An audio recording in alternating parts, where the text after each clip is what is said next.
सर्दियों की रात थी। राज अपनी पत्नी नूतन और बेटी श्रेया के साथ एक होटल में था। आज उनका वहां आखिरी दिन था। उन्होंने सोचा कि रात गुजारकर सुबह निकल जाएंगे, लेकिन होटल ने उन्हें उसी वक्त चेकआउट करने के लिए कह दिया, तो उन्हें मजबूरन रात में ही वहां से निकलना पड़ा। इन होटल वालों के अंदर जरा भी इंसानियत नहीं है। अगर रात गुजार लेने देंगे तो क्या हो जाएगा। चलिए कोई बात नहीं, आगे चलते हैं, कहीं न कहीं रुकने की जगह मिल ही जाएगी। हम लोग कहाँ जाएंगे पापा? चलो कार में बैठो, देखते हैं। वो लोग एक छोटे शहर में थे। वहां से निकलकर उन्हें कोई भी होटल नहीं मिला। चलते चलते वो लोग शहर से बाहर आ गए और हाईवे पर चलने लगे। तभी अचानक राज ने महसूस किया कि रास्ते में एक भी बंदा या गाड़ी नजर नहीं आ रही है। उसे ये बात बड़ी अजीब लगी। तभी अचानक पीछे से एक बड़ा सा ट्रक हॉर्न बजाता हुआ आया, जिससे तीनों लोग झिझक गए और राज के हाथों से स्टीयरिंग अचानक घूम गया और कार ट्रक से टकराते टकराते बजी। हे भगवान, ये क्या था? मेरी तो जान ही निकल गई। जल्दी कोई रुकने की जगह ढूंढो। थोड़ी दूर चलने के बाद उन्हें दूर को एक लाइट जलती दिखी। अरे वो देखो, वहाँ लाइट जल रही है, चलो वहीं चलते हैं। ये तो कोई काम लग रहा है। राज ने कार कच्चे रास्ते पर मोड़ी और वो उस जगह पर पहुंचे। वहाँ एक महल जैसा दिखने वाला भवन था। उसके ऊपर बड़े अक्षरों में लिखा था, शनिवार वाड़ा।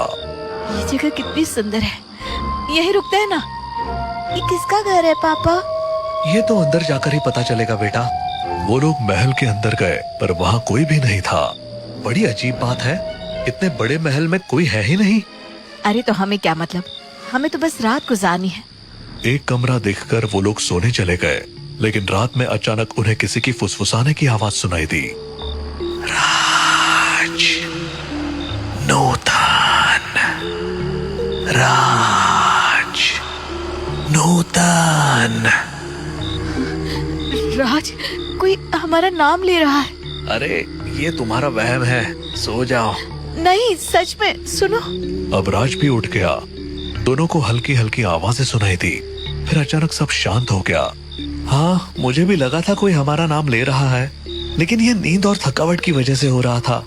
यहाँ कोई है ही नहीं जो हमारा नाम ले, और अगर होता भी है तो उसे हमारा नाम कहाँ से पता चलेगा। इसलिए चुपचाप सो जाओ और मुझे भी सोने दो। रात भर उन्हें कुछ न कुछ अजीब लगता रहा और वो बस किसी तरह से रात काट पाए। लेकिन जब सुबह हुई तो उन्हें असली शौक लगा। भव्य महल अब एक खंडर में बदल चुका था। ये क्या हो गया? पापा, ये महल इतना गंदा कैसे हो गया? भगवान के लिए जल्दी बाहर निकलो यहाँ से। वो लोग डर से थरथराते हुए बाहर निकले। रास्ते में गांव वालों से उनकी मुलाकात हुई। राज ने उन्हें पूरी बात बताई। अरे, आप लोग बच कैसे गए? ये शनिवार वाड़ा है, एक भूतिया खंडहर, यहाँ कोई नहीं जाता। और जो जाता है वो जिंदा वापस नहीं लौटता। ये सुनकर राज, नूतन और श्रेया का खून जम गया। भगवान का बहुत बहुत शुक्र है जो हम बच गए। अब हमारी आगे जाने की हिम्मत नहीं हो रही। क्या हम इस गांव में रुक सकते हैं एक दिन के लिए? हाँ हाँ, क्यों नहीं, आप हमारे घर रुक सकते हैं। क्यों गंगा? हाँ, बिल्कुल। आप लोग हमारे गांव के मेहमान हैं। आइए, चलिए अपनी कार हमारे घर की तरफ ले आइए। बहुत बहुत शुक्रिया आपका। मोहन और गंगा राज, नूतन और श्रेया को अपने घर ले आए। आप जितना चाहे यहाँ रुक सकते हैं। जब थोड़ा ठीक लगे तब चले जाना। तुम्हारा बहुत बहुत शुक्रिया बहन। हमें कल रात से इतना डर लग रहा है ना कि हम बता नहीं सकते। आप लोग फरिश्ता बनकर हमारी जिंदगी में आए हैं। अरे ऐसा न कहिए, ये तो हमारा फर्ज है। वो लोग आराम से बैठ गए। दिन भर तो सब कुछ नॉर्मल रहा। राज, नूतन और श्रेया ने मोहन और गंगा के साथ खाना खाया और गांव की बातें सुनी। लेकिन जैसे ही रात हुई, माहौल में एक बार फिर बेचैनी फैलने लगी। राज, मुझे अब भी अजीब सा लग रहा है। यहाँ भी कुछ सही नहीं लग रहा। घबराओ मत, हम सुबह यहाँ से निकल जाएंगे। आज तो बस वो सब देखकर मेरा दिल घबरा गया, वरना आज ही निकल जाते। रात का सन्नाटा गहराता जा रहा था। सभी सो चुके थे, लेकिन तभी अचानक बाहर जोर से शोर मचने लगा। राज, ये शोर कैसा है? लगता है कुछ हुआ है, चलो बाहर चलते हैं। मोहन, गंगा, राज और नूतन जल्दी से बाहर निकले। बाहर गांव के अन्य लोग भी इकट्ठा हो चुके थे। सबकी निगाहें शनिवार वाड़ा की तरफ थी। पता चला कि वहाँ एक लड़के की लाश मिली है। ये क्या हो गया? इतने सालों बाद फिर से मौत। वो लड़का आखिर वहाँ गया ही क्यों? गांव में अफरा तफरी मच गई। लोग डर के मारे एक दूसरे से चिपके हुए थे। क्या होगा। हमने तो शनिवार वाड़ा को बुला दिया था, लेकिन लगता है वो सब दोबारा चालू होने वाला है। बहुत पहले वहाँ ऐसी घटनाएं होती थी, तभी हमने वहाँ जाना छोड़ दिया। लेकिन पता नहीं इस लड़के ने वहाँ जाने की हिम्मत क्यों की। राज, मुझे बहुत डर लग रहा है। हमें अभी यहाँ से निकल जाना चाहिए। इस वक्त कहीं जाना सुरक्षित नहीं है, सुबह निकलेंगे। हाँ, अभी फटाफट घर चलिए, श्रेया अकेली है। हाँ, आप सब घर जाइए, बाहर घूमने में खतरा है। जो भी हो रहा है वो अच्छा संकेत नहीं है। सभी लोग धीरे धीरे अपने घर जाने लगे, लेकिन तभी गगन नाम का एक आदमी रोता हुआ आया। मेरा बच्चा कहाँ गया? वो अभी तक मेरे साथ था। गगन की बात सुनते ही सब चौकन्ने हो गए। लोग उसके बच्चे को ढूंढने के लिए इधर उधर भागने लगे। थोड़ी देर बाद बच्चे की लाश एक पेड़ से लटकी हुई मिली। ये किसने किया? मेरा बच्चा, मेरे बच्चे को क्यों मारा? हे भगवान, मेरा बच्चा। गगन जमीन पर बैठकर फूट फूट कर रोने लगा और सरपंच ने लोगों को एक जगह इकट्ठा होने को कहा। ये मामला बहुत बड़ा हो गया है, कुछ बहुत गलत हो रहा है। हमें समझना होगा कि ये सब क्यों हो रहा है। तभी गगन ने राज और नूतन की ओर इशारा किया। ये सब इन्हीं की वजह से हो रहा है। ये लोग शनिवार वाड़ा गए थे और उन्होंने वहाँ के भूतों को जगा दिया। अब वो फिर से सबको मारने आ गए हैं। गगन की बात सुनकर पूरा गांव राज और नूतन पर शक करने लगा। लोग फुसफुसाने लगे और फिर धीरे धीरे उनकी आवाजें तेज होने लगी। हाँ, गगन सही कह रहा है, यही लोग शनिवार वाड़ा गए थे। इन्हीं की वजह से भूत जाग गया है। इन्हें गांव से बाहर निकाल दो। इन्हें अभी यहाँ से भगाओ, वरना और लोग मरेंगे। राज और नूतन घबरा गए। नूतन की आंखों में आंसू भर आए और वो हाथ जोड़कर गिड़गिड़ाने लगी। हमें माफ कर दो, हमें मत भगाओ, हम खुद ही डर के मारे मर रहे हैं। हम पर शक मत करो, हम सच में नहीं जानते कि ये सब कैसे हो रहा है। गांव वाले उनकी बात सुनने को तैयार नहीं थे। शोर और बढ़ने लगा।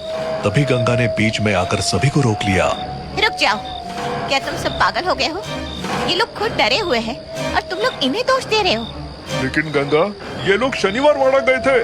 अगर गए भी तो क्या ये जानबूझकर किसी को जगाने गए थे? शांति से सोचो कि अब क्या करना है। हमें किसी तांत्रिक को बुलाना चाहिए या कुछ और करना चाहिए। गंगा की बात सुनकर लोग शांत हो गए। तभी नूतन घबरा कर बोली। मेरी बच्ची, मेरी श्रेया घर में अकेली है, मैं उसे ले आती हूँ। नहीं, तुम हमारी आंखों के सामने से नहीं हटोगी। तुम यहीं रुको, मैं उसे लेकर आती हूँ। गंगा जल्दी से श्रेया को लाने घर चली गई। बाकी सभी लोग डर के मारे एक जगह बैठ गए। लेकिन थोड़ी ही देर में गंगा और श्रेया के चिल्लाने की आवाजें सुनाई दी। सब लोग आवाज की दिशा में भागे।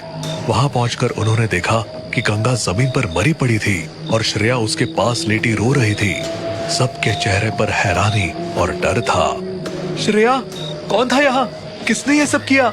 एक लंबा सा भूत था, उसने अचानक गंगा आंटी को पकड़ लिया। सभी इस घटना से हैरान थे, लेकिन तभी सरपंच की नजर गंगा के गले पर गई। उन्होंने देखा कि वहाँ छोटे छोटे हाथों के निशान थे। फिर उन्होंने श्रेया के हाथों पर खून देखा। ये निशान, ये तो श्रेया के हाथों के ही हैं।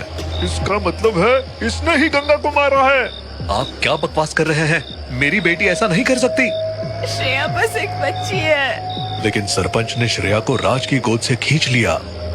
श्रेया जमीन पर गिर गई और अचानक एक डरावनी आवाज में हंसने लगी। मैंने इस बच्ची को काबू में कर लिया है, अब ये मेरी है। सभी डर के मारे पीछे हट गए। राज और नूतन रोते हुए श्रेया की ओर बढ़े। श्रेया, श्रेया! मेरी बच्ची को छोड़ दो। लेकिन श्रेया, जो अब किसी भूत के कब्जे में थी, उसने उन्हें एक झटके में दूर फेंक दिया। भागो, ये भूत हम सबको मार डालेगा। तभी श्रेया का शरीर हवा में झूलने लगा और अगले ही पल वो गायब हो गई और फिर चारों तरफ दिखने लगी। गांव के लोग डर के मारे बीच के चौराहे पर इकट्ठे हो गए थे। लेकिन श्रेया, या कहे उस भूत के हाथों से तीर निकलने लगे और उसने सबको एक झटके में मार दिया। कुछ ही मिनटों में पूरा गांव वीरान हो गया। सिर्फ उसकी डरावनी हंसी गूंज रही थी। अब ये पूरा गांव मेरा है, पूरा गांव मेरा शनिवार वाड़ा है।